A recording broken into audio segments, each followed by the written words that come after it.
Oh boy. And we are on. You know why I'm laughing, right? Why are you laughing at it? It's hilarious because it's always, are you ready? It's a production. And then it goes to and action in one and five, Four, four, three, two, two, one. one. So We are live. let's welcome our viewers, Glenn. Yes, welcome viewers. Welcome. Our broadcast. I'm not sure how many. I want to say our. I don't know the number. We can find out next time. Mhm. Our blank broadcast. No, our broadcast. We'll go back and count them all up. Yeah. So welcome. I'm glad this is Thursday, August the 4th. It certainly is. And I been busy today, James. I went to a racial, what do you call it? Is it like diversity and Diversity, inclusion? yeah. Yeah. I think the lady Reggie Edwards Mhm. from the not the Hilly place. I forgot the name of her organization. That's okay. But yeah, It'll come back to you. It's a bunch of men. Mhm. The encouraging place, yes. All right. I want to say the Hilly I place. knew it. I knew it would come yeah, back. the encouraging I place. knew it would. She's been doing this for years. Shout out to Reggie for getting this started. It's a group for men, and we'll go on. We talk about racial differences and That's all our right. biases and our prejudices and why we don't trust one another. It was really good. I really enjoyed it. Yeah. Shout out to Pastor Bishop Dr. John from Holy Trinity Church. Uh-huh. It was hosted at his church, Right. a building beside his church today. And I got to spend an opportunity to meet some other guys that I hadn't met, and it was a good. So every Thursday, every first Thursday in the month, we'll be going into this racial reconciliation chat talk. I think I might try to join you. Oh, I would love for you to. Yes, that would be that good. Sounds interesting. Very interesting. Yes. I know we're getting ready to move into our subject, but it's encouraging to work with men, and I'm saying it for myself. Yes. And I want others to be encouraged to even give it a shot. Either being a volunteer doing some administrative items, Yes. or buying a book, or passing out flyers. Yes. I mean, anything. Yes. To help make a difference. Yes, and we Reggie is spearheading this. She's a woman, obviously, but she is. Everybody's invited. You know, she's the only woman. She says she's not gonna tell her. Really, she's not gonna tell the women what we talked about because she wants to kick her out. Right. She started this group, and I think it's phenomenal. And it's a bunch of men, black and white. We get together, and Asian, and we get together and we'll talk about racial issues among men. Sure. And I love the idea. And what I don't want to get lost in the conversation is we understand, we know that there are some men who don't want to follow this path that we are on. Yes. But let's not throw the baby out with the bathwater. We want to make a difference for those who are willing to make that change. Yes. And so that's where we are. So what we're going to talk about today is quite unique. Say hello, Mr. Robert Ashburn. Hello, sir. Hello, Mr. Glad Ashburn. that you joined us today. Yeah, we would like for all of our followers to share the broadcast with their friends. Yes. Like us. Even if you don't want to say anything, go ahead and like us. Right. That's your saying something to us. Yes. You know, it helps us. We want your feedback. We need your feedback. We love for you to get your feedback. And we want our social media folks that are on the other side, who control all of this information. Well, not information, but all this technology. We want them to be able to get us boosted up. Yes. So that we can be. Yes. We can have a wider reach. Yes. So you help us out tremendously by just liking us. Exactly. And if you're on YouTube, then you know that's a subscribe. Hit that subscribe and then hit the bell for notifications of when we are on the air. Yes. But without further ado, I do have a special guest today. And I know you're laughing, but I have a special guest, and we're going to talk about that person a little bit later. But for right now, I wanted to say we've got an interesting topic. It's called Circle of Concern versus the Circle of Influence. And Glenn, What do you think that means? Yeah, What is that about? this is one of the classes, one of the exercises that we kind of do with the guys in our classes, and things that we have no control over, Uh-huh. we can't control it at all. Right. But how do you make things you have no control over? How do you minimize the effect Okay. of things you have no control over? Right. And that is called the circle of influence. So you got circle of control, Mm-hmm. things you have no control over. Mm-hmm. The circle of influence, things you do have control over. Okay. So how can you? Yeah, all right. that's the. How can you make those circles closer together? Right. How can you broaden the circle of influence? The circle of control, you have no control of that. You can't Right.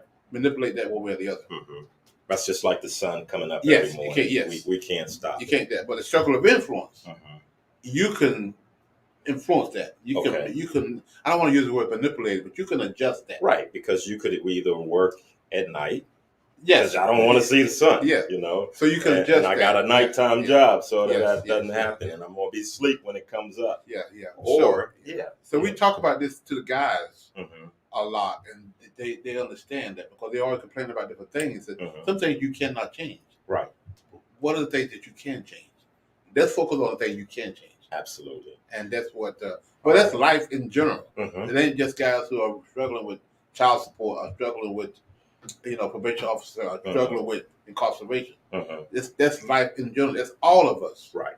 We all have things that we have no control in our life, and we have things that we can call the circle of influence. All right. That we are in control. So if our production person will put that back up just one more time so people can get a visual. because what I wanted to do, Dr. Glenn, is ask our viewers if you can think of something that you have no control over. And then we'll talk about how we handle it. We've got 3 examples, and then we're going to end with one of those. Yes. We're going to end with one. But yeah, for all our viewers, if you can just put in the chat how many, well, not how many, but list out something that you don't have control over. Yeah, that's what. Could you put that back up there and leave it for Angela? I would love to, because I want people to get a visual of what we're talking about. Mm-hmm. All right, so it's coming. So what I'll do then is give you a couple examples of how you think. Oh, that's a nice one. Other people's behavior from Jasmine. Yes. Okay. Yes. All right. We'll come back to that. Yes. So yeah, exactly. That's so our first thing. Is I'll say traveling. I love the first one to be the weather. Weather? Okay. Let's talk about that. We can definitely get that one. All right. Let's talk about the weather. You can put the circle back up there again. Let's talk about the weather. Okay, so circle of control is there. It is. Yeah, you can just let that stay there for a few minutes, Jasmine. Me and James know what we look like, so we don't have to see each other. But I want the audience to kind of see this for them to get a visual. Mm-hmm. So your idea is to get that circle of influence. You want to get it bigger, to that it almost touches, if not just we're close to the circle of concern. Okay, that's the whole goal. To broaden that circle of influence. Okay, and so the weather. Mm-hmm. We have no control of the weather. Absolutely none. There are some people say there's rain dancers and all that other stuff, but for the most part, we don't control the weather. Right. So how do you have a circle of influence? This is a very simple one. Over the weather. Is you know how? Mm-hmm. In the morning time, you listen to the broadcast, the media, and find out what the weather's going to be. That's true. If the man said it's going to rain, what do? You need to prepare. You get your raincoat, you get your umbrella. So you have no control of the weather. Right. But you will minimize the effect on it by being prepared for the weather. Okay. So that's how you influence the thing that you have no influence on. And then that same influence is passed on to your children. Yes. As well. Because they're learning how to. So it's snowing. It's going to snow. Mm-hmm. So how do we get prepared for the snow? We listen to the weatherman, and he tells us the Wake County is going to get 10 inches of snow in the next 2 days. Yeah. What do? Right. Everybody go to the store, and we buy food, yep. and we get water, and we get candles, and we get all those things preparing for the snow. Right. So that's the thing that I have no control over. Right. Now I'm gonna minimize the effect Right. of what the weather, the snow is gonna do while I'm at home, because I got food, I got clothes, I got drinks, I got movies, I can do all kind of stuff. Instead of saying "woe is me," Because, I can't go because the sun is exactly. I mean, because it's snowing. Exactly. So again, that is you try to minimize, you try to make that circle of influence bigger. Right.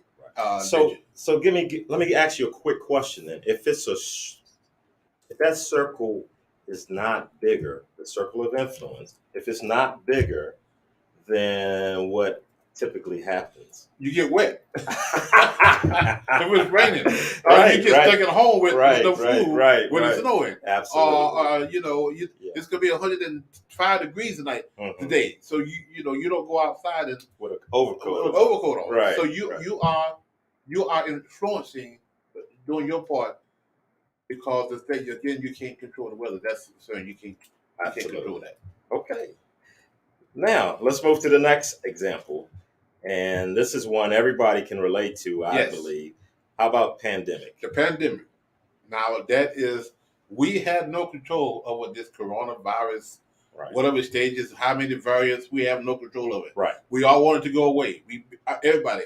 But it influenced us. It affected our lives in so many different ways.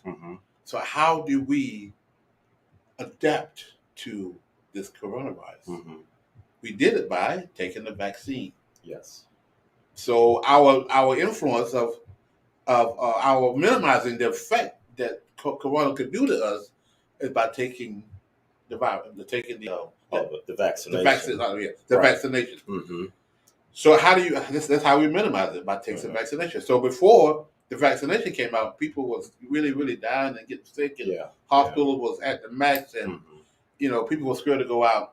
But thank God, we come up with a vaccination, and everybody, not everybody, but people believed in the vaccination, and we took it.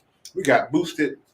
Yeah, and wear your mask. And we wore our mask, and initially everybody was 6 feet away. And that's strange. And I still do that. Yes. When you get in line somewhere. Yes. You're not right up on that person anymore. There's gaps. In the line. Exactly. So we had no control over the coronavirus, and still don't. Right. But we can minimize the effect on us by doing the circle of influence, which was the vaccination, social distances, as well as wearing the mask. Right. And then again, that same information flows down to the family, to our children. Yes, because our kids watch us. I mean, when the pandemic hit, it was devastating. It was devastating. People were fearful. Not only, people were dying left and right. We see our loved ones, our family members that we loved. All of a sudden now, they're dying, and they're having to die alone because we couldn't get in there. To say goodbye to them because of the pandemic. Yeah, and on top of that, a lot of misinformation. Exactly. And people would buy into the misinformation. Yes. And then disaster struck. Yes. And so, eventually, that was the circle of concern. Was the virus. Right. I mean, the pandemic. The circle of influence. How we adapt. We adapt by taking the vaccination, getting boosted, and getting, again, social distances. I like this concept. Yes. It's really good. So that's life, and that's how we do things. You see something you have no control over, but you can make some adjustments. Right. That it'll minimize the effect that it have on you. Yes. So for our viewers, put your thinking caps on, and let us know what are some of the things that would be a circle of concern. Yes. In that vein. Yes. And those and circle of concern, as just repeating, are things that we have no control over. Absolutely no control. Control over. Yes. The weather. All right, we got one more, and this one, I want you to put a slightly different spin on it. Okay. But it's called a destination. You're going somewhere. Okay. You're going somewhere. Circle of concern is you're traveling. Okay. And whether you're going to work or whether you're going to visit your family members, that's the circle of concern. And you can't control how far the distance is from your job. You don't. Right. You don't. It's there. It's there. You got to get there. Your job is on the other side of town. You have no Mhm. control of that. Mhm. You got to get to your job. Right. Your circle of concern is leaving ample time to get there. Mhm. You know, even in that stuff still happens. Right. But allowing yourself time to get to your destination Right. without running to the back of somebody. Okay. I'll cut them people off because you got to be to work in 15 minutes, Mhm. and It's not their fault. I it's mean, not their fault. the person that you're cutting off, the people in front of you, taking their time, or the people in front of you that aren't moving. Right. It's not their fault. You blowing the horn because you late because you left only. Mhm. So your We're going to read that one. Yeah, read that one. Yeah, we're going to read Mr. that Ashburn said his bladder, he didn't have no control over it. He don't. Right. But what he do have control over is waiting until the last minute before you go to the bathroom. Yeah. That's the control. So your body says you got to go to the bathroom. Well, you don't wait there until you're almost ready to until you get up to go to the bathroom. And as a precaution, I think a manufacturer has, by the name of Depends, could help you out. So exactly. So you have no control of your bladder, but you can buy some Depends. Right. Right. Those are the things minimize that the effect. Yes. So we have to recognize the thing I have control over versus the thing that I do have control over. Instead of trying to change those things I don't have control over, focus on those things that I can change. Absolutely. Again, road rage comes because people get mad because they're pulling out in front of people because they're racing to get somewhere where they may have been late because they did not allow time to travel. Yeah. And we all know when you allow time to travel, you do have to account for traffic jams or people getting into accidents. You had to account for that. And even, but again, if you make it a constant practice of leaving ahead of time, most of the time you're going to get to your destination on time. And that's really a change of behavior. Yes. If you need 10 minutes and your work is 15 minutes away, you can't get there. But what if I call? Call it and say, if I know I'll be late. Yeah. What if I'm doing this like 3 times a week? Yes. That's what I that behavior is not going to work. Yes. Don't keep calling me telling me the traffic's bad. Right. Because either you go another route or you leave ahead of time. Right. Because after a while, or just don't come. You don't come. Because as a supervisor, you keep telling me I'm late because the traffic's bad. My thing is, maybe you're managing your time right. Right. Because it takes you 15 minutes to get to work. Right. Don't wait until the 15 minutes you walking out the door. Because you got to account for that time of walking out the door, getting in your car, and then, so a lot of people say, I'll be there in 10 minutes. Well, it's not going to happen. It may take you 10 minutes, but you still, and I could talk to my wife about this a lot of times. She can say all the time, I'm leaving. But you don't think about the stuff you got to do before she leaves. Oh, yeah, from that time. For that time in the car, getting in the car. Oh, no, the time you say getting yes, I'm leaving. That means she's still in the car, in the house. And she hadn't even got to the car yet. Right. So she got to pick up her purse, her computer, and all the other stuff that she hadn't accounted. Right. So the 10 minutes that say she was going to leave is down to 5 minutes now. Right. And then you said what? Then you said the traffic is bad. No. Yeah. Okay. Oh, somebody says she's sitting right here. Yes. So, and we all have example of things that we don't have control over versus things that we do have control over. How do our guys receive this? They sometimes they try to push back, but you can't argue with the truth. Yeah. And they say, you know what, you're right. So whether you agree with it or not, it's right. I mean, okay. You might, as they say, the truth is the truth is truth. Yeah. What I feel like you tell me all that. There's no defense for the lie, and the truth needs no defense. There you go. I like that. There's no defense for the lie, and the truth needs no defense. Wow. So I don't have to try to defend that. That's awesome. Truth. That's as they say, that's awesome sauce. That's awesome stuff. Yeah. Awesome stuff. You should stop trying to defend people who lie. There's no, and we in this day and time, people blatantly tell lies, and we can prove it but they still do it over and over and over and over and over again. And anyway, that's another whole story. Yeah. All right. So I like this exchange. Yes, I like this, and I hope our viewers do too. Um, I got. I think that other one is still probably going to be a part of the one you just said. So I won't bring that name up. I was thinking about being in traffic and things like that. So you already addressed it. Yeah, well, Yeah, pretty much, you yeah, addressed pretty much, yes, yeah. So what I'd like to talk about next is to have my guests for today. And mind you, we're going to have a special guest next week too. Yes. We promised to have a special guest all the month of August. All the month of August, yes, So yes. my first guest is Dr. Glenn Warren. Oh, wow. I'm the first guest. I'm welcome. I'm honored to be the first guest of absolutely of our broadcast of the Glenn Warren Show. Yeah, and for next week, I want people to listen in. We have Dennis Gaddy, my mentor, a very good friend of mine, is going to be talking about voting with a lot of our guys. Okay. Just to serve guys and just to serve people, we're going to be talking about voting and how it's important for them to get out, and a lot of information they don't know about voting. Okay. So we're going to have. I'm super excited about that. Very good, very good. So I've got two questions for you. Yes. I won't bombard you since I've dropped the bomb on you just now. What makes Glenn Warren come to work at Fathers Forever every day?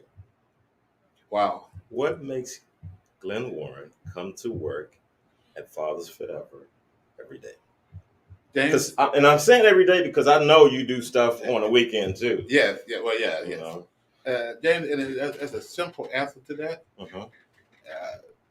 Is because I started Fathers Forever 14 years ago. I'm not sure how old I was at 14. Do the math. We won't do that. I won't do the math. But I get it. But all my life led up to that moment. Okay. Everything, my upbringing, my professional work that I've done over the years. Sure. It prepared me for Fathers Forever. Right. It didn't just start when I started Fathers Forever.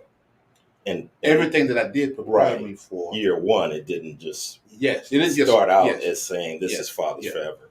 But in 14 years ago, I kind of honed in as to what I think my calling was, what I needed to do, what I wanted to do. And one of my mentors used to tell me all the time, "What would you do every day, all day, and you didn't get paid for it? What would you do? If you didn't, if you could live your life and not have to worry about bringing in money, what would you do every day?" And the thing that I would do every day right now is what I'm doing right now. That's perfect. Is because I think part of my destiny and my purpose, and it's what God allowed me to go through, the good, the bad, the ugly, right, preparing me for what I'm doing today, and that is empowering men to, number one, to take care of themselves first, to believe in themselves, right, help them develop their self-esteem, and then secondly, just as important, because you can't give what you don't have. Right. One of my, I guess, I have a lot of mentors, and these are wise people. These people that, and they used to tell me all the time, you can't give what you don't have. So if I don't have peace, I can't give it to you. Right. If I don't have a sense of who I am, I can't help you. Yeah. But it's getting that self-esteem, getting that passion, getting that, and then taking care of themselves, and then taking care of them kids. Yeah. Making sure that they understand the responsibility and their job as a father. Yeah. Is to be involved. Right. Hands-on. Now, in their kids' life. I watch you as a grandfather interact with the youngest of your grandchildren, little Bryson. Yes. He's a handful. And that I think that's so wonderful because of the fact that this, for our viewers, little Bryson is, and I guess he's what, 4 maybe? Yeah, he's 4. Okay. So he is like, this is Santa Claus, Yes. And I got my own Santa Claus, Yes, and yes, he goes and gives you a big hug. Yes. Nobody has to say, "Come here, Bryce, Yes, and give yes, me a hug." He And runs to me, he runs to yeah. you, All my grandkids, and that like is a beautiful He's thing. the littlest one. Right. All of my grandsons, they Bryce is the littlest, Right. the smallest one. Right. But we got opportunity to keep him Saturday Mm-hmm. while my son was doing some other things. He's out of town, Right. and he came in, and we sit on the couch then 2 hours, and he's in my lap 1 minute, and then land on sit on the couch beside me. One time he said, "Can I come sit beside you?" He said to some friends, I think, get it. Then he said it again. I was like, "Sure." Then he came over. Then he said, "Can I lay on you?" Right. And we sit there, and I'm putting, now he's got some Legos, and my other grandson Dylan put a car together. Wow. And he took the car apart, and guess what? I could not figure out how to put that car back together. Really? I couldn't. Wow. I couldn't. And Dylan is good at Legos. So Bryson kept saying, "Build me a car. Build me a car." I built my motorcycle, but I couldn't. He kept saying, "Build me a car." Yeah. And then I lost one of the wheels. So my excuse was, I only had 3 wheels. Yeah. But I couldn't figure out how to put. We're gonna get Dylan How back. Dylan had to put that car together. Yeah. And so those are things that precious moments that we miss. If you are outside of because now your kids are growing up. Yeah. They're grown now, and they're having kids. Yeah. And now you don't have a relationship with your on the outside kids, looking, and you don't have a relationship with your grandkids. And that's the private of not only the son, the daughter, but also the grandkids. Yeah. The grandkids need their sons, children need their grandparents. Right.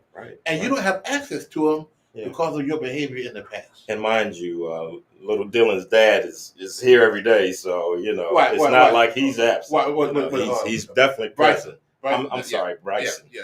But he's definitely present, and that's a good thing. Yeah. So again, your question, James, we kind of what does somebody say? We got a comment. Read that.